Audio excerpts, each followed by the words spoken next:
So good morning guys. और ये हमारे जनवरी महीने की वीकली करंट अफेयर्स की क्लास है। और इस वाली क्लास में हम 18 जनवरी से लेके 25 जनवरी तक के इंपॉर्टेंट करंट अफेयर्स को कवर कर रहे हैं। एक्चुअली में ये वीडियो तो लास्ट संडे को आ जाना चाहिए था, लेकिन मुझे टाइम नहीं मिल पाया, उस कारण से वीडियो नहीं बन पाया। लेकिन अभी जैसे तैसे टाइम निकाल करके मैं इसको अपलोड कर रहा हूँ। और मैं भी चाह रहा हूँ कि अब फरवरी में हम एंटर कर रहे हैं, तो फटाफट से जनवरी का जो भी छूटा हुआ है वो हम कवर कर ले।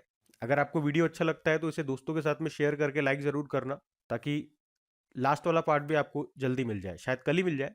तो आप लोग वीडियोस को सपोर्ट जरूर किया कीजिए, ताकि वीडियोस टाइम पे आपको मिलते रहे। तो चलिए स्टार्ट करते हैं बिना टाइम वेस्ट करे। अब ये प्रश्न को इंपॉर्टेंट मार्क करना। क्या पूछ रहा है? अभी भारत ने ईरान से अपने नागरिकों को निकालने के लिए भी एक ऑपरेशन चलाया था। कौन सा ऑपरेशन है वो? तो आंसर हो जाएगा ऑपरेशन स्वदेश। और ईरान में क्या हो गया था? ईरान में सरकार विरोधी हिंसक प्रदर्शन हो रहे थे, तनावपूर्ण स्थितियां पैदा हो गई थी, और उस कारण से हमने अपने नागरिकों को वहां से निकालने के लिए एक ऑपरेशन चलाया, मतलब भारत ने चलाया। क्या ऑपरेशन है वो? ऑपरेशन स्वदेश, ये याद रखना है। ये इंपॉर्टेंट प्रश्न रहेगा, एग्जाम में आएगा ये। फिर अगले में पूछ रहे अभी, किस राज्य ने गृह लक्ष्मी डिजिटल मार्केटिंग पोर्टल को लॉन्च किया है? पोर्टल वाला प्रश्न है।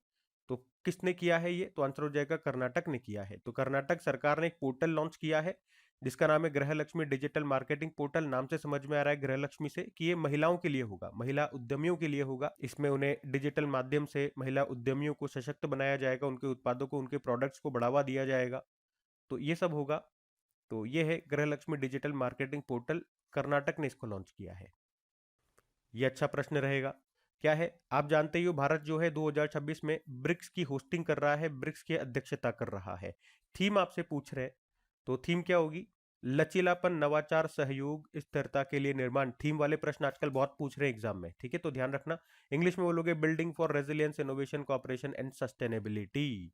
थोड़ा सा इसके बारे में भी जानते हैं। 2026 में ब्रिक्स की समिट होगी, 18वां एडिशन होगा, भारत होस्ट करेगा। भारत चौथी बार इसको होस्ट कर रहा है, मतलब 3 बार पहले होस्ट कर चुका है, 2012, 2016, 2021 में।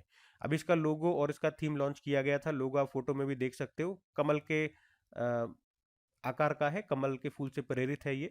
जिसमें लिखा हुआ है यूनिटी इन डाइवर्सिटी, विविधता में एकता। और विविधता में एकता का मतलब हो गया, इसमें ब्रिक्स के जितने भी सदस्य देश है ना, उनके झंडों के रंग इस फूल में, कमल के फूल में शामिल है, आप देख सकते हो।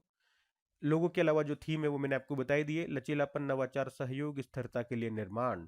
लास्ट टाइम 2025 में इसकी 17 नंबर की समिट जो हुई थी, उसको होस्ट किया था ब्राजील ने, ब्राजील के रियो डी जेनेरियो में हुआ था। ब्रिक्स को जरूर देख लेना चाहिए। ब्रिक्स की जब शुरुआत होती है 2001 में, जब इसमें 4 ही देश थे, ब्राजील, रशिया, इंडिया, चाइना। फिर 2010 में 5वां देश इसमें शामिल हुआ था, साउथ अफ्रीका। इसकी जो पहली समिट है ये एग्जाम में पूछी जाती है, 2009 में हुई थी यंगेंटबर्ग, रशिया में। और 17वां समिट, 18वां समिट हमने देख ही लिया। उसके अलावा अभी लेटेस्ट जो इसमें नया मेंबर बना था वो 10वां मेंबर है, 2025 में बना था, इंडोनेशिया। ये भी याद रखना। इसका जो 10वां नया पार्टनर स्टेट बना था वो वियतनाम बना था। ठीक है, ये पॉइंट ध्यान में रखना। अगला प्रश्न देखते हैं। फिर अगले में पूछ रहे हैं कि भारत में दुनिया का सबसे बड़ा ग्रीन अमोनिया प्लांट ये कहाँ पर विकसित किया जा रहा है, कहाँ बनाया जा रहा है भैया? तो आंसर होगा इसका आंध्र प्रदेश में बनाया जा रहा है। याद रखना, ये भारत का पहला है और दुनिया का सबसे बड़ा है, इसलिए प्रश्न इंपॉर्टेंट रहेगा। और है क्या ये? ग्रीन अमोनिया प्लांट है। अब कहाँ पे बन रहा है? काकीनाडा, आंध्र प्रदेश में बन रहा है। कौन बना रहा है? ग्रीनको ग्रुप की एक कंपनी है, एम ग्रीन, वो बना रही है। इसके लिए कितनी लागत आएगी, कितना निवेश होगा? तो लगभग $10 बिलियन। बिलियन का मतलब होता है 10 की पावर 9। रुपयों में बोलोगे तो 83,000 करोड़ के आसपास इसमें खर्चा आएगा। बनने के बाद इसकी जो क्षमता होगी, कैपेसिटी होगी इस प्लांट की, 1.5 मिलियन टन ये अमोनिया उत्पाद करेगा, प्रोड्यूस करेगा हर वर्ष। ठीक है, तो ये भारत का पहला, दुनिया का सबसे बड़ा ग्रीन अमोनिया प्लांट हमने देखा। कहाँ बना, कौन बना रहा है, कितना लागत आएगा, क्या क्षमता है, सब देख लिया, ध्यान में रखना। अगला प्रश्न देखते हैं। एक ये भी देख ही लो कि अभी हाल ही में केंद्र सरकार द्वारा पंजीकृत कर्ण फ्राइज और वृंदावनी, नसें नहीं है, नस्लें हैं, है ना, ये किसकी नस्लें हैं? तो आंसर हो जाएगा काऊ की है, गायों की है। तो करण फ्राइज नाम है, वृंदावनी नाम है। भारत की दो नई गायों की ये नस्लें हैं, जो ज्यादा दूध देने वाली सिंथेटिक गाय आप कह सकते हो। ये जो करण फ्राइज है, इसको तैयार किया है राष्ट्रीय डेयरी अनुसंधान संस्थान, जो करनाल, हरियाणा में है। इसको थारपारकर जो गाय है और हॉलिस्टन जो बैल है, उनके क्रॉसिंग से इसको तैयार किया है। और जो वृंदावनी है, इसको तैयार किया भारतीय पशु चिकित्सा अनुसंधान संस्थान, जो बरेली, उत्तर प्रदेश में है, उसने। और इसको किन किन को मिलाकर के तैयार किया? हॉलिस्टन जो बैल है, जर्सी गाय, ब्राउन, स्वदेशी, हरियाणवी नस्ल, इन सबको मिला करके इसको तैयार किया है। खास बात इनकी यही है, सब बहुत ज्यादा दूध देती है। दूध ज़्यादा देगी तो दूध की बढ़ती मांग को हम पूरा कर पाएंगे। और ये तो गाय हो गई। एक भेड़ भी है, अविशान भेड़, ये राजस्थान में इसको तैयार किया गया। और ये राजस्थान में टोंक जिले में जो केंद्रीय भेड़ व ऊन अनुसंधान संस्थान है उसने इसको तैयार किया है। खास बात क्या होगी, ज्यादा बच्चे देती है, ज्यादा ऊन देती है। भेड़ से हमें क्या चाहिए? ऊन चाहिए। ठीक है, तो ये ध्यान रखना। ये भी अच्छा प्रश्न है, इस तरह का प्रश्न एग्जाम में आता है। विजय हजारे ट्रॉफी 2025-26 का खिताब किसने जीत लिया है? तो इसका सही उत्तर हो जाएगा विदर्भ ने इसको जीत लिया है। हम विजय हजारे ट्रॉफी की बात कर रहे हैं। एग्जाम में अगर ये आ जाए ना विजय हजारे ट्रॉफी का संबंध किससे है, तो याद रखना क्रिकेट से इसका संबंध है। अभी 33 नंबर का एडिशन इसमें हुआ था। फाइनल इसका BCCI centre of excellence ground है बंगलुरु में, वहां पर खेला गया। जीत लिया विदर्भ ने। विदर्भ ने पहली बार इस ट्रॉफी को जीता है। यहाँ पे विदर्भ ने हराया था सौराष्ट्र को। और अगर ये पूछना चाहोगे कि इसमें प्लेयर ऑफ द मैच कौन रहे, तो Atharva Taide player of the match रहे, और प्लेयर ऑफ द सीरीज अमन मोखाडे। लेकिन एग्जामिनर यही पूछेगा कौन जीता कौन हारा, ये आप ध्यान रखना। इंपॉर्टेंट प्रश्न मार्क करना इसको भी, कि भारतीय रेलवे के सर्वोच्च सम्मान से अभी किसे सम्मानित किया गया? तो इसका तो सही उत्तर हो जाएगा चंदना सिन्हा। अब हम देखेंगे भारत का जो सर्वोच्च सम्मान ये कह रहे हैं उसको क्या कहते हैं, पहले तो नाम भी पता लगे। उसको कहते हैं अति विशिष्ट रेल सेवा पुरस्कार। जो भी दिया गया रेलवे सुरक्षा आरपीएफ की जो इंस्पेक्टर है चंदना सिन्हा को दिया गया ये सम्मान। और इनको क्यों मिला ये सम्मान? तो आरपीएफ ने जो ऑपरेशन नन्हे फरिश्ते चलाया था उसमें इन्होंने बहुत अच्छा काम किया है, और उसी काम के लिए उनको ये सम्मान मिला है। और ये ऑपरेशन नन्हे फरिश्ते था किस लिए? बच्चों को बाल श्रम और तस्करी से बचाने के लिए चलाया गया था आरपीएफ के द्वारा। तो किसको मिला? चंदना सिन्हा को भारतीय रेलवे का सर्वोच्च सम्मान, जिसे अति विशिष्ट रेल सेवा पुरस्कार कहते हैं। ये ध्यान रखना। अगला देखते हैं। एक ये प्रश्न भी आपका इंटरनेशनल न्यूज का अच्छा प्रश्न बनता है कि फिंक नदी, यहां से स्टैटिक बन सकता है, फिंक नदी इसका संबंध किस देश से है? और अभी ये न्यूज में क्यों है वही हम देखेंगे। क्योंकि इसको दुनिया की सबसे पुरानी बहने वाली नदी के रूप में मान्यता मिली है, इसलिए न्यूज में है। इसका संबंध किस देश से है? तो आंसर हो जाएगा इसका ऑस्ट्रेलिया। तो ऑस्ट्रेलिया की जो ये फिंक नदी है, या फिंके नदी आप बोल दो, इसे स्थानीय भाषा में वहां पे लारा पेंटा कहते हैं। और अभी भूवैज्ञानिकों ने अध्ययन के आधार पर इसे दुनिया की सबसे पुरानी नदी प्रणाली घोषित किया है। कितनी पुरानी है? डायनासोरों के युग से भी पुरानी है। लगभग 300 से 400 मिलियन साल पुरानी है ये। ठीक है, तो फिंक नदी या फिंके नदी ऑस्ट्रेलिया में है, और अभी इसे दुनिया की सबसे पुरानी नदी प्रणाली घोषित किया गया है। ये ध्यान रखना। फिर ये प्रश्न देखो, अभी जनवरी में ही भारत, श्रीलंका और किस देश के बीच में एक दोस्ती अभ्यास हुआ था? 3 देशों के बीच में होता है दोस्ती अभ्यास।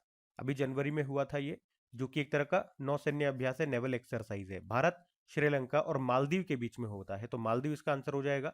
17 नंबर का एडिशन हुआ था अभी, और कहां पर हुआ था? मालदीव में ही हुआ था ये। तो दोस्ती एक्सरसाइज किन के बीच होता है, कौन सा एडिशन कहां पर हुआ था, ये ध्यान में रखना। नेवल एक्सरसाइज है।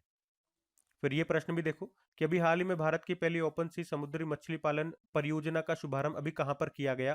तो इसका आंसर हो जाएगा अंडमान सागर में किया गया है। और हमारे जो केंद्रीय मंत्री हैं जितेंद्र सिंह, उन्होंने ही अंडमान सागर में ये भारत की पहली ओपन सी समुद्री मछली पालन परियोजना का शुभारंभ किया है। और ऐसा करने का उद्देश्य क्या है? वैज्ञानिक तरीके से समुद्र में मछलियां और समुद्री शैवाल उगाना, ताकि ब्लू इकोनॉमी, जो हमारी नीली अर्थव्यवस्था है, उसको बढ़ावा मिल सके, मछुआरों को फायदा हो। याद रखना, मछली पालन को क्या कहते हैं? पीसी कल्चर कहते हैं। और फिश, मछली की स्टडी को, उसके अध्ययन को क्या कहते हैं?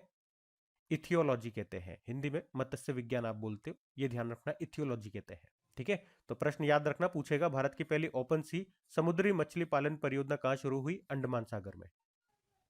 ये भी एक अच्छा प्रश्न रहेगा कि अभी हमारे जो केंद्रीय गृह मंत्री अमित शाह, उन्होंने पहली राज्य वित्त पोषित BSL-4 कंटेनमेंट सुविधा और प्रयोगशाला की अभी आधारशिला कहाँ पे रखी है? तो आंसर हो जाएगा इसका गांधीनगर में। तो गृह मंत्री जी ने अभी गांधीनगर गुजरात में, ये भारत की पहली, इंपॉर्टेंट क्यों है? इसीलिए इंपॉर्टेंट है क्योंकि ये भारत की पहली राज्य वित्त पोषित बायोसेफ्टी लेवल 4, BSL का फुल फॉर्म है ये, बायोसेफ्टी लेवल 4 कंटेनमेंट सुविधा और प्रयोगशाला की आधारशिला रखी है। अब ये होती क्या है उसके बारे में आपको बताता हूँ। उससे पहले ये याद रखना, ये भारत की पहली राज्य वित्त पोषित है। मतलब ऑलरेडी हमारे पास है इस तरह की, लेकिन किसी राज्य ने स्पेशली इसको शुरू किया है, इसको बना रही है, तो इसीलिए इंपॉर्टेंट है। केंद्र के लेवल पे तो ऑलरेडी हमारे पास है। और इसमें होता क्या है, इसमें जो खतरनाक जानलेवा वायरस होते हैं, जैसे इबोला वायरस, जैसे कोरोना वायरस, जिनके हमारे पास वैक्सीन नहीं होते, तो उनकी यहाँ पे स्टडी की जाती है, उनका अध्ययन किया जाता है। तो उसके लिए हमें क्या चाहिए? एक सील पैक लैब चाहिए, एयर टाइट लैब चाहिए, ताकि वो वायरस वहां से बाहर ना निकल जाए। क्योंकि बाहर निकल गया, जैसे कोरोना का निकला था चाइना से, तो उसको संभालना मुश्किल हो गया था, क्योंकि उसके पास वैक्सीन ही थी हमारे पास, उसके लिए वैक्सीन नहीं थी हमारे पास। तो लैब से अगर बाहर निकल जाएगा तो हम कैसे रोकेंगे उसे? तो ऐसे वायरसों की स्टडी करने के लिए हमारे पास एक ऐसी एयर टाइट लैब होनी चाहिए, तो उसी तरह की ये लैब है, ताकि उसके अंदर हम इसकी स्टडी कर सकें। ठीक है, तो गुजरात की ये पहली है, और कोई भी ये पहला इस तरह की लैब बनाने वाला ये पहला राज्य भी है।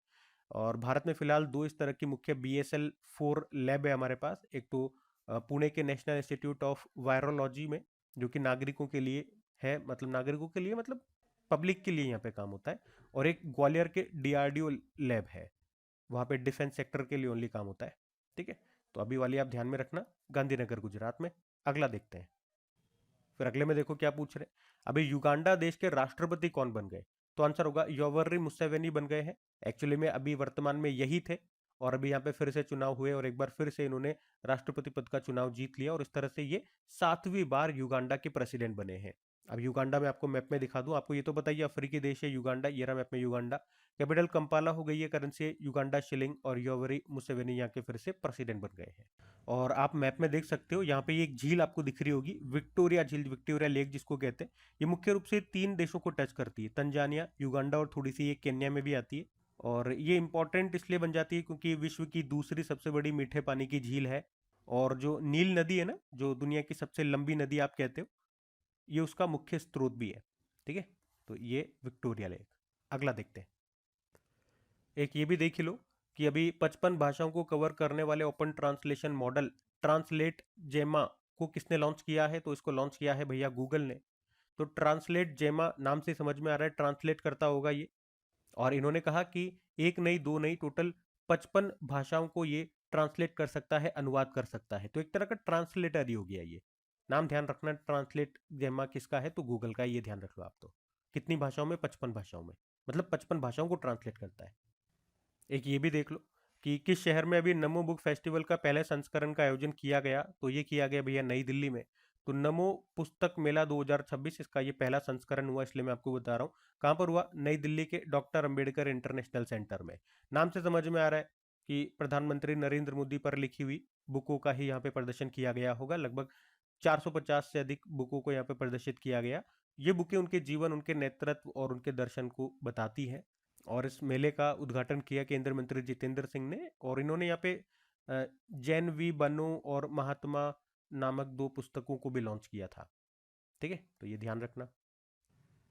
अब ये आपके इंडेक्स का एक मोस्ट इंपॉर्टेंट प्रश्न मार्क करना और लिख लेना, ये प्रश्न आपके एग्जाम में आने वाला है। प्रश्न क्या है कि कौन सा है ये इंडेक्स? उत्तरदायी राष्ट्र सूचकांक, जिसे आप इंग्लिश में बोलोगे रेस्पॉन्सिबल नेशनल इंडेक्स 2026 आया। इसमें भारत को किस स्थान पे रखा है? तो इसका तो उत्तर हो जाएगा 16वें स्थान पे रखा है। और क्या क्या बातें आपको ध्यान रखनी है वो मैं आपको बता देता हूँ।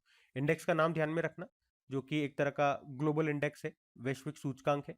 और इस इंडेक्स में देश को उनकी ताकत या GDP के आधार पर रैंकिंग नहीं दी गई है, बल्कि जिम्मेदारी के हिसाब से उनके रेस्पॉन्स, कितना रेस्पॉन्सिबल है वो, उसके आधार पर रैंकिंग दी गई है। और किस तरह की रेस्पॉन्सिबिलिटी, जैसे कोई देश अपने नागरिकों के कल्याण के लिए कितना काम कर रहा है, पर्यावरण के संरक्षण के लिए क्या कर रहा है, जलवायु परिवर्तन से निपटने के लिए क्या कर रहा है, अंतर्राष्ट्रीय सहयोग में उसकी क्या हिस्सेदारी है, शांति के लिए, वैश्विक स्थिरता में उस देश का क्या योगदान है। तो इन सभी फैक्टर को लेकर के इसमें रैंकिंग दी गई है। अच्छा, कौन शुरू कर रहा है, मतलब किसने इसको शुरू किया? वर्ल्ड इंटेलेक्चुअल फाउंडेशन ने इसको शुरू किया है। और अभी इस रैंकिंग को 19 जनवरी को ही नई दिल्ली में लॉन्च किया था हमारे जो पूर्व प्रेसिडेंट है रामनाथ कोविंद ने। और इस इंडेक्स को बनाने में Jawaharlal Nehru university, IIM Mumbai, doctor Ambedkar international centre, इन सब ने सहयोग दिया है। अब इस फाउंडेशन की भी थोड़ी सी हम बात कर लेते हैं। इसकी स्थापना की थी 2021 में शुभांशु मित्तल ने। और ये प्रश्न इसलिए इंपॉर्टेंट हो जाता है क्योंकि ये भारत का पहला वैश्विक स्तर पर आधारित सूचकांक है। अब रैंकिंग में बात कर ले, वो तो मैंने आपको इंडेक्स के बारे में जनरल जानकारी दे दी है। तो रैंकिंग में आप देखोगे विश्व में पहले स्थान पर यहाँ पे सिंगापुर है, फिर स्विट्जरलैंड है, फिर डेनमार्क है। भारत को 16वीं रैंक पे रखा है टोटल 154 देशों में से। स्कोर जरूर याद रखना, भारत का स्कोर क्या है? 0.5515। ठीक है, अगला देखते हैं। फिर इस प्रश्न में क्या पूछ रहे, अभी किसे पद्म पाणि पुरस्कार से सम्मानित किया गया? तो सही उत्तर हो जाएगा इसमें इलैया राजा को। तो महान संगीतकार, इनका संबंध संगीत से है, इलैया राजा। और भी जो 11वां अजंता एलोरा अंतर्राष्ट्रीय फिल्म फेस्टिवल हुआ था, वहीं पे इनको पद्म पाणि लाइफ टाइम अचीवमेंट पुरस्कार से सम्मानित किया गया। और याद रहिए, अंतर्राष्ट्रीय अजंता एलोरा फिल्म फेस्टिवल कहाँ पर होता है? महाराष्ट्र के छत्रपति संभाजीनगर में होता है। तो कौन सा पुरस्कार है आप तो ये याद रखेंगे अभी। Padmapani life time achievement award किसे दिया गया? अभी इलैया राजा को दिया गया है। इलैया राजा ये तमिलनाडु से एक फेमस संगीतकार है। लास्ट टाइम ये अवार्ड साई परांजपे को दिया गया था 2025 में, ये भी मैंने आपको बता दिया। अब देखो इस प्रश्न में क्या पूछ रहे हैं, अभी हाल ही में किस राज्य में आमे पड़ीबा अमा भासारे योजना को शुरू किया है? तो इसका सही उत्तर हो जाएगा उड़ीसा ने इसको शुरू किया है। अब क्या है इस योजना में?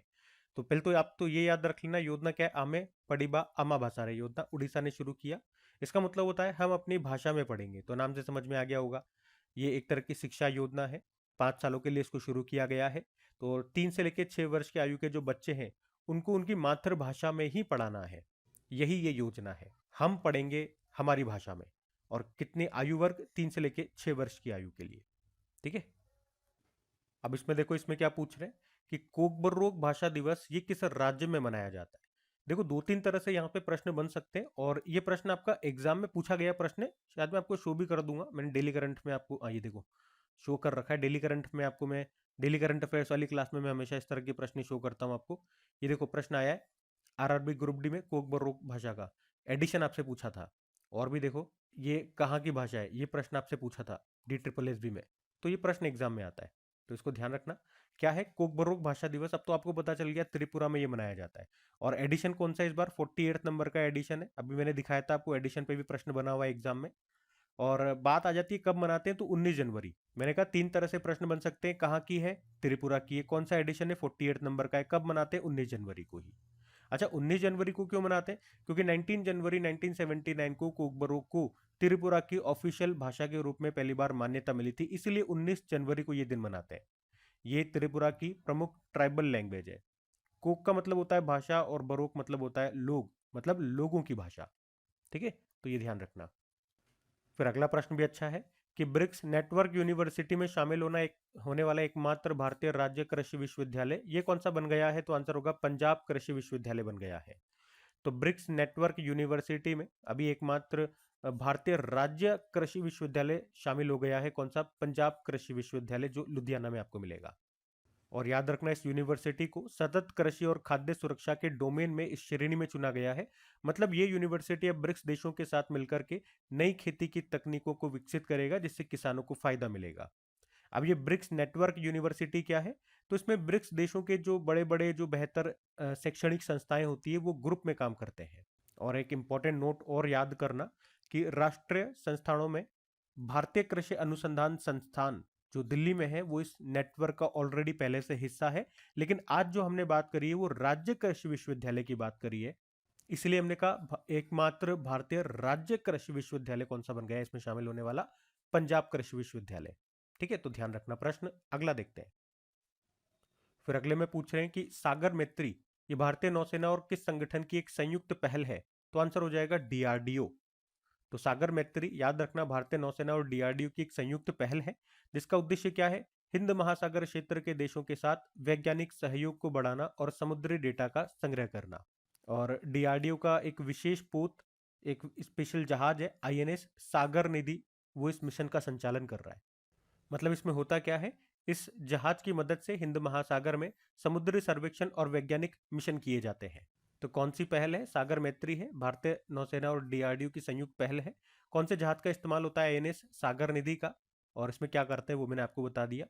और ये जो सागर मैत्री है, ये जो भारत की सागर पहल है उसी का एक हिस्सा है। सागर पहल जो सागर इनिशिएटिव है ना, इस पे प्रश्न एक बार एग्जाम में आ चुका है मेरे भाई।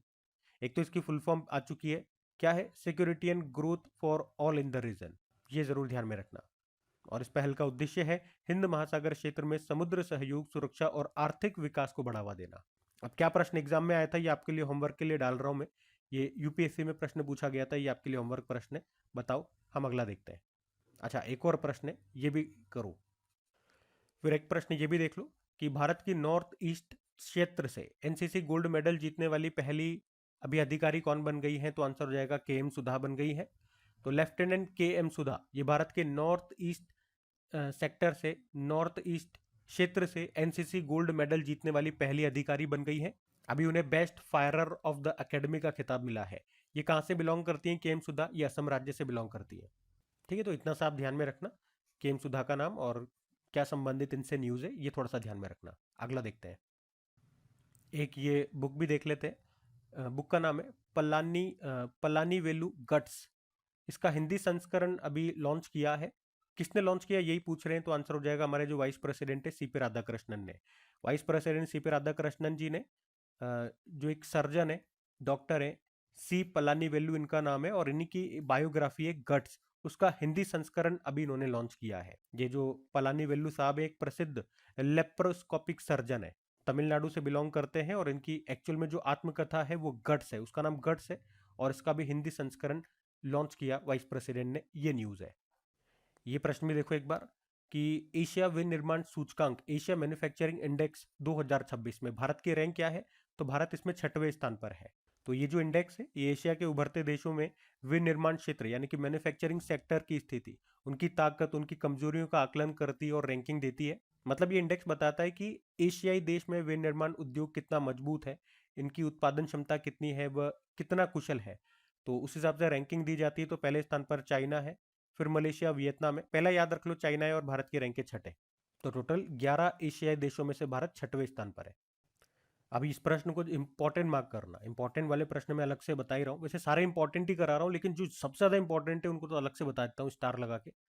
साइना नेहवाल, इन्होंने भी संन्यास की घोषणा कर दी, उनका संबंध किस खेल से है, तो आंसर हो जाएगा बैडमिंटन से है। और क्या क्या प्रश्न बन सकते हैं वो देख लो एक बार। साइना नेहवाल बैडमिंटन प्लेयर है, हरियाणा हिसार से बिलोंग करती है, अभी अंतरराष्ट्रीय करियर से संन्यास की घोषणा करती है, इसलिए इनका नाम न्यूज में है। और जो भी तरह के प्रश्न बन सकते हैं वो मैं आपको बता रहा हूँ। एक प्रश्न तो ये एग्जाम में आ चुका है आपके कि ओलंपिक में पदक जीतने वाली पहली भारतीय बैडमिंटन प्लेयर कौन, साइना नेहवाल। और 2012 के लंदन ओलंपिक में ब्रोंज इन्होंने जीता था, और इस तरह से वो पहली भारतीय बैडमिंटन प्लेयर बनी थी ओलंपिक में पदक लाने वाली। कॉमनवेल्थ गेम्स में भी वो 2008, 2010 और 2018 में गोल्ड ला चुकी है। 2015 में वर्ल्ड रैंकिंग में टॉप पर पहुंचने वाली पहली भारतीय महिला बनी थी, और दूसरी भारतीय, क्योंकि इनसे पहले प्रकाश पादुकोण टॉप पर आ चुके हैं। और कौन कौन से अवार्ड इनको मिल चुके हैं वो भी देख सकते हो। 2016 में पद्म भूषण, 2010 में पद्मश्री, राजीव गांधी खेल रत्न पुरस्कार 2010 में, 2009 में अर्जुन अवार्ड। एक ऑटोबायोग्राफी इनकी जरूर से याद रखना, एग्जाम में एक बार पूछी जा चुकी है, playing to win my story इनकी ऑटोबायोग्राफी है। ठीक है, तो ध्यान रखना। बाकी आप देख सकते हो, ये देखो ऑटोबायोग्राफी मैंने कहा ना एग्जाम में आ चुकी है, एग्जाम में पूछा गया प्रश्न है ये, 2021 के एग्जाम में आया था। और एक ये ओलंपिक वाला प्रश्न भी आपके एसएससी सीएचएसएल में आया था, तो ध्यान रखना। बाकी आप आगे भी देख सकते हो, ये सब एग्जाम में पूछे गए प्रश्न है इनसे। अब ये प्रश्न भी इंपॉर्टेंट रहेगा कि इंडिया ओपन बैडमिंटन 2026 में पुरुष एकल का खिताब किसने जीत लिया है, तो आंसर होगा लिन चुन यी ने जीत लिया है। तो इंडिया ओपन बैडमिंटन टूर्नामेंट, इसी को हम योनेक्स सनराइज इंडिया ओपन भी कहते हैं, इस बार इसका 24 नंबर का एडिशन हुआ। कहां पर, इंदिरा गांधी एरेना नई दिल्ली में। और इसमें मेन सिंगल टाइटल जीत लिया है लिन चू यी ने, ताइवान के प्लेयर है। वुमेन सिंगल जीत लिया आन सी यांग ने, जो कि साउथ कोरिया की प्लेयर है। ठीक है, ये जो टूर्नामेंट है ये भारत का सबसे बड़ा अंतरराष्ट्रीय बैडमिंटन टूर्नामेंट है, इसलिए प्रश्न इंपॉर्टेंट है। और एग्जाम में यहाँ से भी प्रश्न आ चुका है, मैं शायद आपको दिखा भी दूंगा मेरे पास होगा तो आपको इसके स्टैटिक जरूर देख लेने चाहिए, क्योंकि यहाँ से करंट अफेयर्स का प्रश्न बनेगा, यहाँ से स्टैटिक का प्रश्न बनेगा। 2008 में ये शुरू हुआ था, शुरुआत में ये सुपर 500 लेवल का इवेंट था, फिर 2023 में इसको अपग्रेड कर दिया गया था। सुपर 500 से सुपर 750 लेवल का इसको टूर्नामेंट बना दिया गया था 5 सालों के लिए, यानी कि 2023 से लेके 2027 तक। अपग्रेड करने से क्या होता है, इसमें प्राइज मनी भी बढ़ जाती है, और जो रैंकिंग के जो पॉइंट्स हैं वो भी बढ़ जाते हैं। पहले 500 पॉइंट मिल रहे थे, अब 750 पॉइंट मिलेंगे। ठीक है, तो ये ध्यान में रखना। मैं आपको दिखाता हूँ कि एग्जाम में ये प्रश्न देखो, देख सकते हो यहाँ पे प्रश्न पूछा गया था, वही जो अभी मैंने आपको बताया, इसको अपग्रेड किया गया सुपर 500 से सुपर 750 में। कब किया गया, अगले कितने वर्षों के लिए, कब नहीं पूछा, कितने वर्षों के लिए किया गया, ये पूछा गया था। आप बताओ, अभी अभी मैंने बताया आपको, आंसर क्या होगा। फिर इसमें पूछ रहे अभी राज्य को गैंगस्टर फ्री बनाने के लिए अभी किसने ऑपरेशन प्रहार शुरू किया, तो आंसर हो जाएगा पंजाब ने शुरू किया। तो पंजाब ने भैया ये गैंगस्टर फ्री, राज्य को गैंगस्टर फ्री बनाने के लिए ऑपरेशन प्रहार शुरू किया है। बस इतना सा याद रखना है, कौन सा ऑपरेशन है, किसने शुरू किया गया, क्या मकसद है। अब ये भी एक अच्छा प्रश्न बनेगा कि होप आइलैंड पर सैटेलाइट लॉन्चिंग सुविधा विकसित करने की घोषणा भी किसने की है, तो आंसर हो जाएगा आंध्र प्रदेश ने की है। तो एक अच्छा स्टैटिक प्रश्न तो यहां से ये बन जाता है कि होप आइलैंड कहां पर है, तो आंध्र प्रदेश में है। आंध्र प्रदेश में भी कहां पे, काकीनाडा में है। और यहीं के जो मुख्यमंत्री हैं चंद्रबाबू नायडू जी, उन्होंने घोषणा की है कि यहाँ पे हम एक नया सैटेलाइट लॉन्च सुविधा विकसित करेंगे, ताकि जो निजी स्पेस कंपनियां हैं वो यहाँ से आराम से अपनी लॉन्चिंग कर सके। वैसे भी इन्होंने घोषणा की है, इसरो और केंद्र सरकार की ओर से मंजूरी मिलना अभी इसको बाकी है। तो मैंने बताया एक प्रश्न तो ये स्टैटिक बन जाएगा एग्जाम में डायरेक्ट, कि होप आइलैंड कहाँ पर है, तो आंध्र प्रदेश के काकीनाडा खाड़ी में है। अब लॉन्चिंग स्टेशन की बात है, तो ये कुछ स्टैटिक प्रश्न मैंने आपको करवाए थे, वो आप ये जरूर से देख लीजिएगा, क्योंकि मैंने आपको पहले बता दिया, ये चाहे वीकली क्लास हो चाहे मंथली क्लास हो, यहाँ पे जो इंपॉर्टेंट करंट अफेयर्स होंगे वो प्रश्न और उससे संबंधित कुछ इंपॉर्टेंट डेटा मैं आपको बताऊंगा। स्टैटिक या पुराना रिवाइज यहाँ पे नहीं कराऊंगा, जैसा कि मैं डेली करंट अफेयर्स में कराता हूँ, क्योंकि ऐसा कराएंगे तो वीडियो बहुत लेंदी हो जाएगा, है ना। ये सब बातें मैं आपको डिटेल में डेली करंट अफेयर्स वाली क्लास में बता चुका हूँ, और आप जैसा देखते आए हो। साथ में मैं ये भी बताता हूँ ये प्रश्न आपके किस एग्जाम में पूछा गया था। तो अगर इस तरह के आप डेटा चाहते हो, हमसे पहली बार जुड़ रहे हो, तो डेली करंट अफेयर्स की क्लास हमारी विजिट करना स्टार्ट करो। जो रेगुलर बच्चे करते हैं, जो रेगुलर स्टूडेंट जुड़े हुए हैं, उनको पता है, और इसलिए वो जिद भी नहीं करेंगे कि यहाँ पे आप इस स्टैटिक को भी लेके चलो। इसको लेके चलेंगे तो ये टाइम वेस्ट कहलाएगा। यहाँ पे अभी हम रिवीजन कर रहे हैं, तो जो इंपॉर्टेंट क्वेश्चन है उसी की बात करेंगे, और उससे कुछ इंपॉर्टेंट डेटा मैं आपको बताता हुआ चलूंगा। ये मैंने बात बोल दी है, अगर कोई नए स्टूडेंट्स इसको देखें तो उनको बात समझ में आए। अगला देखते हैं। ये देखो, स्टैटिक से प्रश्न बने हुए एग्जाम में, इसलिए वो स्टैटिक प्रश्न इंपॉर्टेंट है, ये आप देख सकते हो। अब ये भी एक अच्छा प्रश्न बनेगा कि बीजेपी के अभी सबसे कम उम्र के राष्ट्रीय अध्यक्ष कौन बन गए, तो आंसर होगा नितिन नबीन बन गए हैं। अब इनसे दो तीन बातें याद रखना। नितिन नबीन कहाँ से बिलोंग करते हैं, पटना बिहार से बिलोंग करते हैं। अभी बीजेपी के सबसे युवा राष्ट्रीय अध्यक्ष बन गए। नंबर में देखोगे तो 12वें नंबर के राष्ट्रीय अध्यक्ष बने हैं। और ये कहाँ से विधायक है, बांकीपुर बिहार से विधायक है। बीजेपी की स्थापना वर्ष याद रख लो, 6 अप्रैल 1980। बाकी डिटेल में जाना है तो वीडियो को पॉज करके आराम से रीड कर लो। हम अगला देखते हैं। और अगर कोई स्टूडेंट कहे कि ये बीजेपी कौन पूछेगा, तो भाई दिखा दूं, ये देखो एक बार प्रश्न एग्जाम में एसएससी जीडी के पेपर में पूछा गया था, है ना। बीजेपी पार्टी के संबंधित ये प्रश्न था। फिर इसमें पूछ रहे अभी जनवरी में ही खेलो इंडिया विंटर गेम्स का भी कौन सा संस्करण शुरू हुआ, तो आंसर हो जाएगा छठा संस्करण इसका शुरू हुआ था। एडिशन जरूर याद रखना, खेलो इंडिया विंटर गेम्स की हम बात कर रहे हैं, छठा एडिशन 2 चरणों में ये होता है। अभी पहला चरण इसका शुरू हुआ था 23 से लेकर 27 जनवरी तक लेह लद्दाख में, और अब दूसरा चरण इसका शुरू होगा मार्च के महीने में गुलमर्ग जम्मू कश्मीर में। इन गेम्स का जो पहला एडिशन है ना, वो कब हुआ था, 2020 में हुआ था, तब ये गुलमर्ग जम्मू कश्मीर में हुआ था। ठीक है। फिर इसमें पूछ रहे अभी दूसरा वैश्विक बौद्ध सम्मेलन ये कहाँ पर हुआ, तो ये हुआ नई दिल्ली में। तो ये वैश्विक बौद्ध शिखर सम्मेलन है, ग्लोबल बुद्धिस्ट समिट। अभी इसका दूसरा एडिशन हुआ, ये कहाँ पर, नई दिल्ली के भारत मंडपम में हुआ। थीम क्या है, सामूहिक ज्ञान, एकजुट आवाज और आपसी सह अस्तित्व। ये इसका दूसरा एडिशन है, पहला एडिशन भी इसका नई दिल्ली में ही हुआ था 2023 में। एक छोटा सा प्रश्न ये भी देख लो, स्टैटिक बन सकता है क्योंकि यहाँ से, कि अभी किस राज्य के कुंभलगढ़ वन्यजीव अभयारण्य को पर्यावरण संवेदनशील क्षेत्र घोषित किया गया, तो ये आपको मिलेगा राजस्थान में। और राजस्थान में कहाँ पर, यही प्रश्न बन सकता है, राजस्थान के राजसमंद जिले में है। और इसी तरह से अभी कुछ दिन पहले पार्वती आर्गा पक्षी अभयारण्य को भी, जो कि उत्तर प्रदेश के गोंड जिले में है, गोंडा जिले में है, इसको भी अभी इको सेंसिटिव जोन घोषित किया गया था। ठीक है, तो इसी तरह का प्रश्न है, ध्यान में रखना दोनों। अब ये देखो, ये बहुत अच्छा प्रश्न है। क्या है प्रश्न, अभी सुनीता विलियम्स 27 सालों की सेवा के बाद नासा से रिटायर्ड हो गई है, उनके पास अंतरिक्ष में कितने दिन रहने का रिकॉर्ड है, तो आंसर इसका हो जाएगा 608 दिन। अब इस टॉपिक से एग्जाम में कोई ना कोई प्रश्न जरूर बनने वाला है, तो जो भी इंपॉर्टेंट प्रश्न बन सकते हैं वो एक बार मैं आपको बता देता हूँ। अभी न्यूज में क्यों है, क्योंकि एस्ट्रोनॉट है जो सुनीता विलियम्स, 27 सालों के बाद जो अमेरिकी स्पेस एजेंसी है नासा, उससे इन्होंने रिटायरमेंट ले लिया है।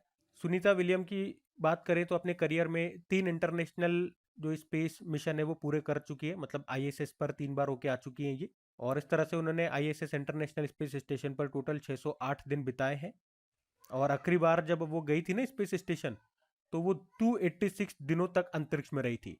वैसे तो एक्चुअल में उनको जाना 8 दिनों के लिए था, 2024 की ये बात है, लेकिन आपको पता होगा वो गई थी एक स्पेस क्राफ्ट में बैठ करके, बोइंग स्टार लाइनर उसका नाम है, और वहां पे तकनीकी खराबी आ गई थी, उसके कारण वहां पे वो अपने साथी बुच विल्मोर के साथ अटक गई थी। लगभग 9 महीने तक वहीं पर रही थी, और इस तरह से उनका वो जो मिशन है वो 286 दिनों का रहा था। और याद रखना कि सुनीता विलियम्स कल्पना चावला के बाद स्पेस में जाने वाली दूसरी भारतीय मूल की महिला है। और सुनीता विलियम्स अंतरिक्ष में मैराथन दौड़ने वाली पहली एस्ट्रोनॉट भी है।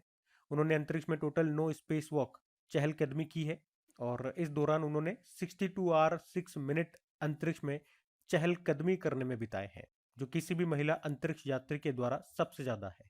और पद्म भूषण, ये प्रश्न आ सकता है एग्जाम में, छुपा रुस्तम प्रश्न है। पद्म भूषण इनको कब मिला था? 2008 में। मैं लिख के दे रहा हूँ, ये प्रश्न आ सकता है, ध्यान में रखना।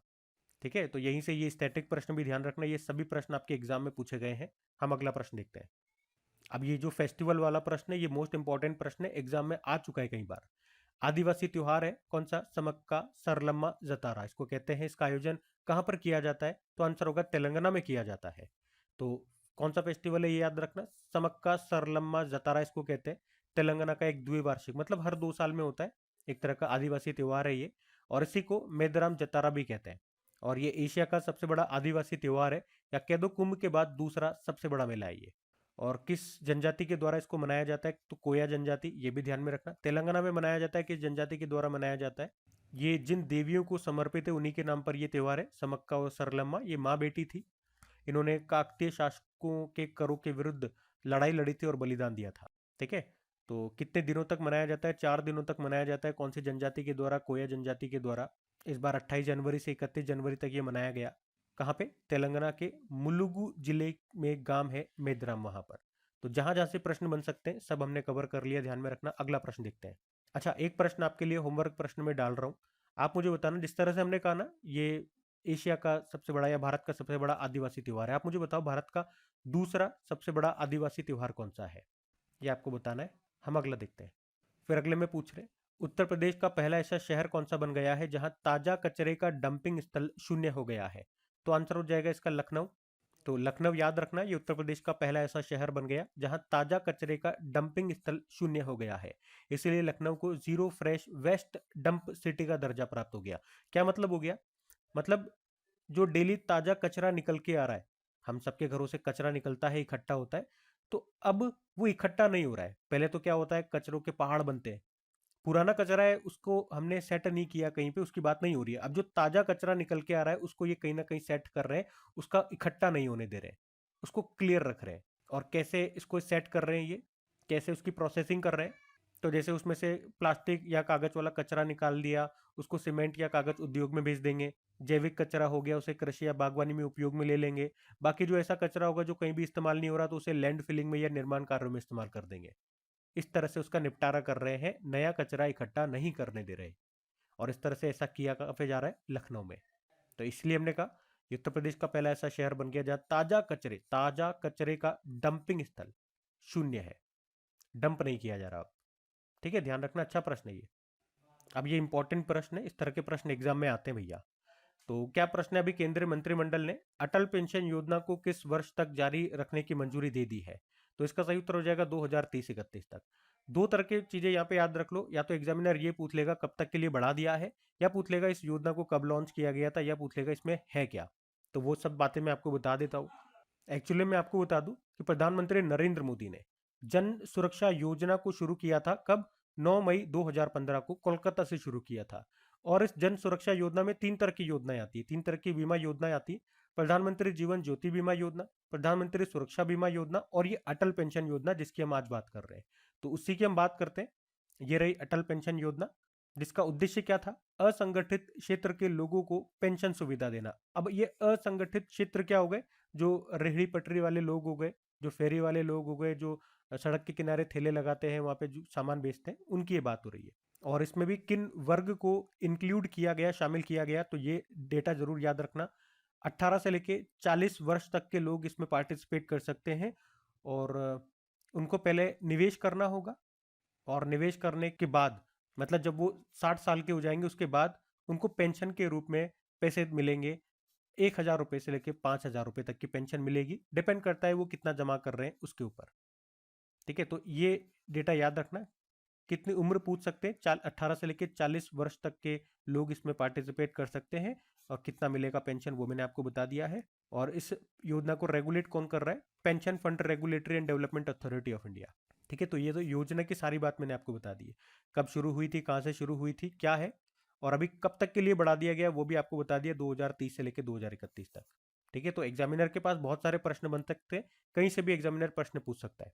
एक प्रश्न तो मैं ही आपको दिखा देता हूं, ये देखो आपके एसएससी में पूछा गया प्रश्न है, अटल पेंशन योजना का ही प्रश्न पूछा है। किस आयु वर्ग के लोग इसमें शामिल होते हैं? मैंने कहा ना कहीं से भी प्रश्न आ सकता है, आपको पता होना चाहिए। ठीक है, अगला देखते हैं। एक ये देख लो, एक और प्रश्न देखो, ये कब योजना शुरू हुई थी। अगला प्रश्न देखो, अगले में पूछ रहे हैं क्या कि किसे अभी भारतीय महिला फुटबॉल टीम का मुख्य कोच बनाया गया। तो आंसर होगा एमिलिया वलवर्दे को बनाया गया है। ये भारतीय महिला सीनियर फुटबॉल टीम की कोच बन गई है। कहाँ से बिलोंग करती है? कोस्टा रिका से ये बिलोंग करती है। हमारी जो राष्ट्रीय महिला फुटबॉल टीम है ना, याद रखना, ब्लू टाइग्रेस के नाम से भी उसको जानते हैं, एमिलिया वलवर्दे। इसको आप ऐसे याद रख सकते हो, मैं बताता हूँ आपको। आप ये याद रख लो कि हमारी राष्ट्रीय महिला फुटबॉल टीम को प्यार से हम क्या कहते हैं? ब्लू टाइग्रेस कहते हैं, क्योंकि उनकी जो ड्रेस है, जो उनकी जो ड्रेस है वो ब्लू कलर की है, उनकी जो वर्दी है वो ब्लू कलर की है। तो कोच भी हम वर्दी वाला लेकर के आए, वल वर्दे। तो इनके नाम में भी वर्दे आ रहा है, क्योंकि इसकी वर्दी के लिए ही ब्लू टाइग्रेस इनको कहते हैं। ऐसा कुछ आप ध्यान रख लोगे तो याद रहेगा। अब ये प्रश्न देखो, ये भी अच्छा प्रश्न है कि धारीदार टाइगर तितली को अभी किसने राज्य तितली घोषित किया है। तो आंसर हो जाएगा चंडीगढ़ ने किया है। तो धारीदार टाइगर तितली, स्ट्रिप्ड टाइगर बटरफ्लाई, इसको अभी चंडीगढ़ की राज्य तितली घोषित किया गया, जिसका नाम है डानाउस जेनुटिया। इसका साइंटिफिक नेम है डानाउस जेनेटिया। हम इसे धारीदार टाइगर टिकली बोलते हैं, क्योंकि इसकी जो शेप्ड स्ट्रिप है वो कलर में और इसमें धारियों में टाइगर की तरह हमें लगती है। अच्छा, ये प्रश्न का उत्तर दो, किस राज्य ने पहली बार किसी तितली को राज्य तितली घोषित किया था। तो आंसर हो जाएगा महाराष्ट्र ने किया था। और चंडीगढ़ से ये भी फैक्ट याद रखना, 2025 में चंडीगढ़ ये भारत की पहली झुग्गी फ्री, स्लम फ्री शहर बना था। एक प्रश्न ये भी देखो कि अभी किस राज्य सरकार ने सेमोजी इलेक्किया विरुदु यानी कि शास्त्रीय भाषा साहित्य पुरस्कार शुरू करने की अभी घोषणा की है। तो आंसर होगा तमिलनाडु ने। तो तमिलनाडु के जो मुख्यमंत्री एम के स्टालिन, इन्होंने अभी गैर हिंदी भाषाओं के उत्कृष्ट साहित्यिक कार्यों को सम्मानित करने के लिए अभी सेमोजी इलेक्किया विरुदु यानी कि शास्त्रीय भाषा साहित्य पुरस्कार को शुरू करने की घोषणा की है। इसमें हर भाषा के लिए 5 लाख रुपए का नगद पुरस्कार दिया जाएगा। अब इसके पहले चरण में 7 भाषाओं को शामिल किया गया, तमिल, तेलुगु, कन्नड़, मलयालम, उड़िया, बंगाली और मराठी। आगे और भी किया जाएगा, लेकिन अभी इतनों को किया गया है। किसने? तमिलनाडु ने। ये ध्यान में रखना, 5 लाख रुपए दिए जाएंगे। अगला देखते हैं। एक ये भी देख लो कि अभी 86 नंबर का जो अखिल भारतीय पीठासीन अधिकारी सम्मेलन हुआ, ये कहां पर हुआ। तो आंसर हो जाएगा ये लखनऊ में हुआ। इंग्लिश में बोलोगे तो all India presiding officers conference, अखिल भारतीय पीठासीन अधिकारी सम्मेलन। 86 नंबर का एडिशन हुआ अभी इसका उत्तर प्रदेश के लखनऊ में, जिसका उद्घाटन किया उत्तर प्रदेश के राज्यपाल आनंदीबेन पटेल ने ही। इसका जो पहला सम्मेलन हुआ था ना, वो 1921 में हुआ था शिमला में। ये भी ध्यान में रखना। फिर अगले में पूछ रहे हैं अभी पराक्रम दिवस कब मनाया गया। तो आंसर हो जाएगा 23 जनवरी को मनाया जाता है पराक्रम दिवस। किनकी जयंती को मनाते हैं? नेताजी सुभाष चंद्र बोस जी की जयंती को मनाते हैं। इस बार उनकी 129 नंबर की जयंती मनाई गई है। पराक्रम दिवस, इसे वीरता का दिवस भी कहते हैं, याद रखना। यहाँ पे हमने दिवस की बात की, दिवस के बारे में मैंने आपको बता दिया। और स्टैटिक पढ़ना चाहते हो वीडियो को पॉज करके रीड कर लेना, क्योंकि इंपॉर्टेंट प्रश्न है ये। अगला देखते हैं हम। फिर अगले में पूछ रहे हैं अभी कौन सा देश भारत का दूसरा सबसे बड़ा एलएनजी आपूर्तिकर्ता बन गया है। तो आंसर होगा यूनाइटेड अरब अमीरात। एक्चुअली में अभी यूनाइटेड अरब अमीरात के जो प्रेसिडेंट है शेख मोहम्मद बिन जायद अल नहयान, ये भारत की यात्रा पर आए हुए थे। और इसी दौरान भारत और यूएई के बीच में एक समझौता हुआ कि यूएई ये भारत को हर साल 0.5 मिलियन मैट्रिक टन एलएनजी की आपूर्ति करेगा, सप्लाई करेगा। और इस आपूर्ति के बाद कतर के बाद यूएई ये भारत का दूसरा सबसे बड़ा एलएनजी सप्लायर बन गया है। और यूएई ने किसको पीछे छोड़ दिया इस मामले में? तो आप कह सकते हो अमेरिका को। तो भारत को कहने की बात यह है, भारत को जो एलएनजी है, लिक्विफाइड नेचुरल गैस इसकी फुल फॉर्म होती है, तो ये भारत को सप्लाई करने के मामले में अगर पहले स्थान पे आप देखोगे तो कतर है, अब दूसरे नंबर पे यूएई हो गया, तीसरे नंबर पे यूएसए आ गया। ठीक है, ये ध्यान में रखना। अब ये इंपॉर्टेंट प्रश्न मार्क करो कि अभी 2025 का इंदिरा गांधी शांति पुरस्कार के लिए किसे चुना गया है। तो आंसर होगा ग्रामा माचेल को चुना गया है। तो इंदिरा गांधी शांति पुरस्कार या इसी को इंदिरा गांधी शांति निरस्त्रीकरण और विकास पुरस्कार भी कहते हैं। और अभी 2025 के लिए ये दिया गया ग्रामा माशेल को। ये कौन है? ये मोजाम्बिक की मानवाधिकार कार्यकर्ता है। कहां से है ये याद रखना, मोजाम्बिक देश से बिलोंग करती है ग्रामा माशेल। और इन्हीं को दिया गया अभी 2025 का इंदिरा गांधी शांति पुरस्कार। ये जो ग्रामा माशेल है, ये मोजाम्बिक की स्वतंत्रता के बाद पहली महिला शिक्षा मंत्री भी रही और नेल्सन मंडेला की ये पत्नी भी रह चुकी है।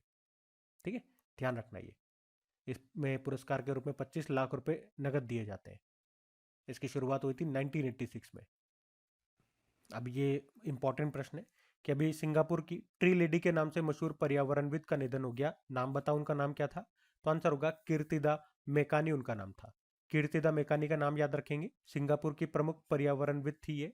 ट्री लेडी के नाम से उनको जाना जाता था। इनका जन्म तो वैसे भारत में हुआ था, कर्नाटक राज्य में। फिर शादी के बाद वो सिंगापुर चली गई थी, लेकिन अभी उनका निधन हो गया। उन्हें 2015 में सिंगापुर के राष्ट्रपति का पर्यावरण पुरस्कार मिल चुका है। 2024 में उन्हें पर्यावरण की चैंपियन के रूप में सिंगापुर महिला हॉल ऑफ फेम में शामिल किया गया था। ठीक है, तो नाम ध्यान रखना। अगला देखते हैं। अब ये प्रश्न देखो, इस तरह का प्रश्न इंपॉर्टेंट होता है, एग्जाम में आता है इस तरह का प्रश्न, मैंने आपको दिखाया भी है।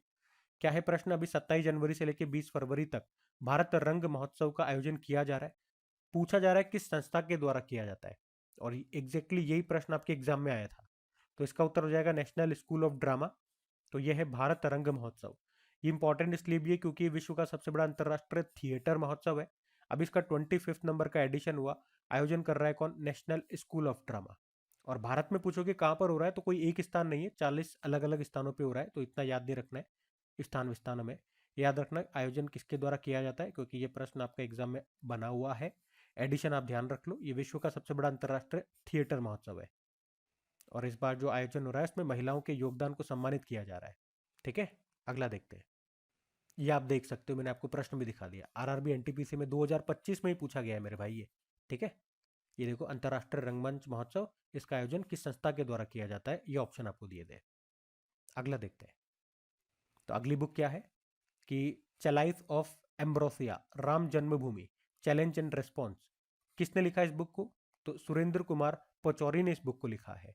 तो बुक का नाम है चलाइफ of ambrosia, Ram Janmabhoomi, challenge and response. हमने कहा सुरेंद्र कुमार पचौरी ने लिखा।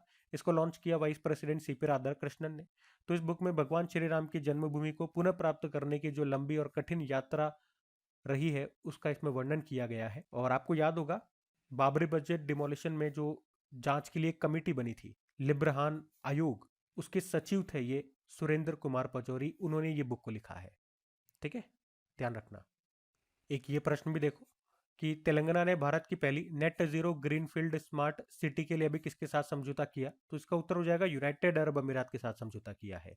तो तेलंगाना ने, याद रखना, एक तो ये प्रश्न, यूएई के साथ मिलकर के ये भारत फ्यूचर सिटी का निर्माण कर रहा है, और ये भारत का पहला net zero greenfield smart city होगा।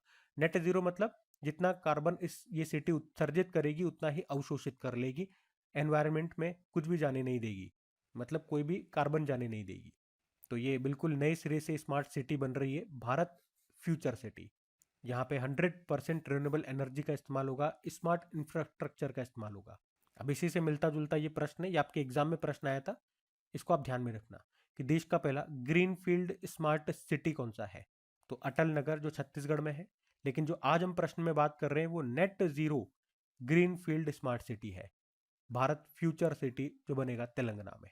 ठीक है, अब ये प्रश्न आपका एग्जाम में आ चुका है, तो इसीलिए मैं कहता हूं कि ये प्रश्न भी इंपॉर्टेंट बनेगा। बनेगा नहीं बनेगा आप खुद ही बताओ।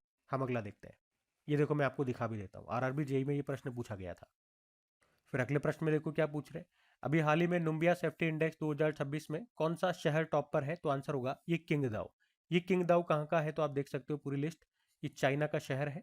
तो मतलब सेफ्टी कहाँ पर ज्यादा है उस हिसाब से हम बात कर रहे हैं। तो पूरे विश्व में अगर शहरों में बात करें तो सबसे सेफिएस्ट सिटी इन्होंने बताया किंगदाओ, ये चाइना का है। फिर अबू धाबी, फिर दोहा को सबसे लास्ट में 304 स्थान पे प्रिटोरिया को रखा है, जो कि साउथ अफ्रीका की कैपिटल भी है। सबसे असुरक्षित शहर आप कह सकते हो। भारत में बात करेंगे तो भारत में सबसे सुरक्षित बताया मंगलुरु को, जो कर्नाटक में है। लिस्ट में आप देखोगे तो 46 नंबर पर है। भारत में सबसे असुरक्षित कौन है? तो दिल्ली है, 255वें स्थान पे इसको रखा है। ये तो शहरों की बात हो गई। अगर देशों की बात करें तो सबसे सेफ कंट्री बताया है यूनाइटेड अरब अमीरात को, फिर कतर, और भारत इसमें 70वें स्थान पर है। स्कोर क्या है भारत का? 55.8 है। ठीक है, नुम्बियो सेफ्टी इंडेक्स की हम बात कर रहे हैं। अगला देखते हैं। फिर इसमें देखो क्या पूछ रहे हैं। अभी अजिस्टा बीएसटी एरोस्पेस ने भारत के पहले इंटीग्रेटेड प्राइवेट सैटेलाइट प्लांट का शिलान्यास किया। कहां पर किया? तो आंसर होगा गुजरात में किया है। तो पहले तो याद रखना ये अजिस्टा बीएसटी एरोस्पेस क्या है। तो ये भारत की एक प्राइवेट स्पेस कंपनी है जिसका मुख्यालय आपको मिलेगा हैदराबाद में, और अभी इसी ने गुजरात के साणंद में भारत के पहले integrated private satellite manufacturing plant का भी उद्घाटन किया है, और इस प्लांट का नाम इन्होंने रखा है पामनारो। पामनारो। तो यहाँ पे क्या होगा? उपग्रहों का मतलब सैटेलाइट्स का डिज़ाइन होगा, उनका निर्माण होगा, उनका परीक्षण, ये सब एक ही स्थान पर किया जाएगा। ठीक है, तो कंपनी का नाम याद रखना और ये जो प्लांट बना रही है उसका नाम याद रखना। खास बात क्या है, ये भारत का पहला integrated private satellite manufacturing plant है, गुजरात के साणंद में। ठीक है, अगला देखते हैं। अब इसमें देखो क्या पूछ रहे हैं। अभी जो 49 नंबर का अंतरराष्ट्रीय कोलकाता बुक फेयर हुआ, उसमें फोकस कंट्री कौन सा है? तो आंसर होगा अर्जेंटीना, इसमें फोकस कंट्री रहा है। हम बात कर रहे हैं अंतरराष्ट्रीय कोलकाता पुस्तक मेले की। 49 नंबर का एडिशन हुआ अभी, और कहाँ पर हुआ? कोलकाता में जो साल्ट लेक मैदान है वहां पर। इसमें फोकस कंट्री अर्जेंटीना रहा है, और पहली बार है जब किसी लैटिन अमेरिकी देश को इसमें फोकस देश चुना है, तो ये ध्यान में रखना। और अभी वर्ल्ड बुक फेयर के बारे में हमने पढ़ाई है, इसमें फोकस कंट्री स्पेन है, guest of honour country Qatar को चुना गया, ये भी ध्यान रखना। अच्छा, अर्जेंटीना को एक बार आप मैप में देख लो, साउथ अमेरिका ये रहा और इसमें अर्जेंटीना ये रहा। कैपिटल इसकी ब्यूनस आयर्स होती है, करेंसी है पीसो, प्रेसिडेंट है जेवियर मेली। फिर अगले में पूछ रहे हैं कि सुकन्या समृद्धि योजना को 11 वर्ष पूरे हो गए, इसकी शुरुआत किस वर्ष की गई थी? तो इसका सही उत्तर हो जाएगा 22 जनवरी 2015 को। तो क्या योजना है सुकन्या समृद्धि योजना? भाई केंद्र की योजना है ना, और कन्याओं को, महिलाओं को समर्पित है, और आजकल सरकार महिलाओं के लिए बहुत योजनाएं ला रही है, तो इस तरह से ये इंपॉर्टेंट प्रश्न बन सकता है। तो एक बार देख लो कि कब इसको शुरू किया गया था। 22 जनवरी 2015 याद रखना। अभी 2026 में पूरे 11 साल इसने कर लिए। ये योजना 2015 में जो बेटी बचाओ बेटी पढ़ाओ अभियान था, उसी के तहत शुरू की गई थी। उद्देश्य है बेटियों की पढ़ाई और उनकी शादी के लिए पैसा जोड़ना। तो ये वित्त मंत्रालय के अंतर्गत आती है, पैसे की बात है। तो क्या होता है इसमें? इसमें जो माता पिता है वो अपनी बच्ची के नाम से खाता खोलते हैं, और ये जरूर याद रखना बच्ची की उम्र 10 साल से कम होनी चाहिए, तभी इस योजना को वो शुरू कर पाएंगे। और बच्ची की 18 साल उम्र होने तक माता पिता एक खाता चलाते हैं, उसके बाद जो अकाउंट है उसको बेटी खुद संभाल सकती है। और खाता खुलने के 15 साल तक पैसा जमा करना होगा, लेकिन 21 साल तक वो खाता चलता रहेगा। और ये योजना परिवार में अधिकतम 2 बेटियां हैं उनके लिए है, ज्यादा के लिए नहीं है। और ये जरूर यहाँ से प्रश्न बनता है एग्जाम में, मिनिमम कितना डिपॉजिट कर सकता है? तो साल में आप 250 रुपये मिनिमम कर सकते हो जमा, ज़्यादा से ज़्यादा करने तो 1.5 लाख रुपए जमा कर सकते हो। एक बार एग्जाम में यही प्रश्न पूछा गया था, मैं भी आपको बताऊंगा। ठीक है, तो योजना से क्या क्या प्रश्न बन सकते हैं सब मैंने आपको बता दिया। ये देखो प्रश्न बना हुआ है आपके एग्जाम में, कौन सा कथन गलत है ये आप बताओ, वीडियो को पॉज करके आराम से सॉल्व करो। एक ये रहा प्रश्न, इसको भी सॉल्व करो क्या है।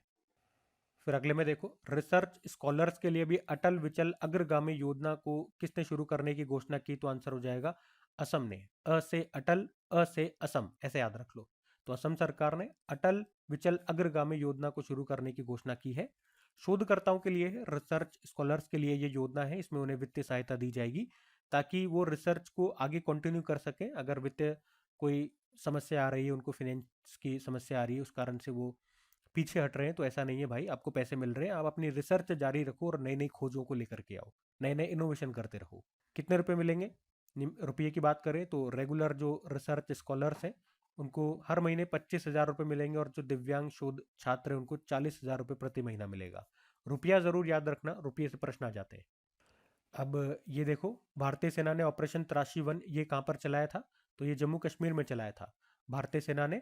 अभी जम्मू कश्मीर के किश्तवाड़ जिले में जो आतंकी छुपे हुए थे उनको मार गिराने के लिए ही ये ऑपरेशन त्राशी वन चलाया था। ठीक है, तो ये ध्यान रखना। फिर अगले में पूछ रहे, अभी राष्ट्रपति पुलिस कलर पुरस्कार से सम्मानित होने वाला देश का 15वां राज्य कौन सा बन गया? तो आंसर हो जाएगा सिक्किम बन गया है। तो सिक्किम पुलिस को अभी प्रतिष्ठित राष्ट्रपति police colour, president police colour पुरस्कार से सम्मानित किया गया, और ये सम्मान पाने वाला ये देश का 15वां राज्य बन गया है।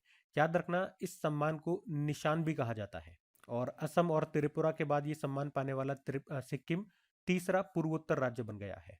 ठीक है, ध्यान रखना। ये एक और इंपॉर्टेंट प्रश्न आपके सामने, कि अभी किसे व्यक्तिगत श्रेणी में सुभाष चंद्र बोस आपदा प्रबंधन पुरस्कार 2026 से सम्मानित किया गया? तो इसका सही उत्तर हो जाएगा सीता अशोक सेल्के को। आपको बताया अभी पराक्रम दिवस जो हमने मनाया था 23 जनवरी को, सुभाष चंद्र बोस जी की जयंती को, तो उसी मौके पर आपदा प्रबंधन के क्षेत्र में ये सुभाष चंद्र बोस आपदा प्रबंधन पुरस्कार दिए जाते हैं। और संस्थागत श्रेणी व्यक्तिगत श्रेणी दोनों में दिया जाता है, दोनों देख लो। संस्थागत श्रेणी में Sikkim state disaster management authority को दिया गया, और व्यक्तिगत श्रेणी में लेफ्टिनेंट कर्नल सीता अशोक शेल्के को दिया गया है। ठीक है, तो ये दोनों नाम ध्यान रखना। पुरस्कार के रूप में आप देख सकते हो, व्यक्ति को तो 5 लाख रुपए, संस्थाओं को 51 लाख रुपए दिए जाते हैं। ये पहली बार कब दिए गए थे? 2019 में ये पुरस्कार दिए गए थे। लास्ट टाइम केवल संस्थागत श्रेणी में ये दिया गया था, इनकी को दिया गया था, ये भी ध्यान रखना। ठीक है, अच्छा प्रश्न है ये। आता है एग्जाम में ये प्रश्न। लास्ट टाइम ये वाला ही पूछा गया था, मैं आपको दिखा दूं अगर यकीन ना हो तो। ये देख सकते हो, DSSB में पूछा गया था 2025 का सुभाष चंद्र बोस आपदा प्रबंधन पुरस्कार किसे दिया गया था, जो आपने कहा इनकोस को। ठीक है, तो यहाँ पे मैं आपको केवल इंपॉर्टेंट प्रश्न ही करा रहा हूँ, जो वैसे तो सारे इंपॉर्टेंट प्रश्न है, लेकिन जो सबसे ज्यादा इंपॉर्टेंट है उसको तो मैं स्पेशली बोल देता हूँ या स्टार भी लगवा देता हूँ, है ना, तो ध्यान रखना। फिर अगले में पूछ रहे हैं भी राष्ट्रीय बालिका दिवस ये कब मनाया गया, तो हर साल 24 जनवरी को मनाया जाता है राष्ट्रीय बालिका दिवस। और 24 जनवरी को याद रखना अंतर्राष्ट्रीय शिक्षा दिवस भी मनाया जाता है। अच्छा, इसकी थीम जरूर ध्यान रखना, थीम क्या है, empowering girls for a bright future, बालिकाओं को उज्जवल भविष्य के लिए सशक्त बनाना। और 24 जनवरी को ही मैंने आपको बताई दिया अंतर्राष्ट्रीय शिक्षा दिवस मनाते हैं।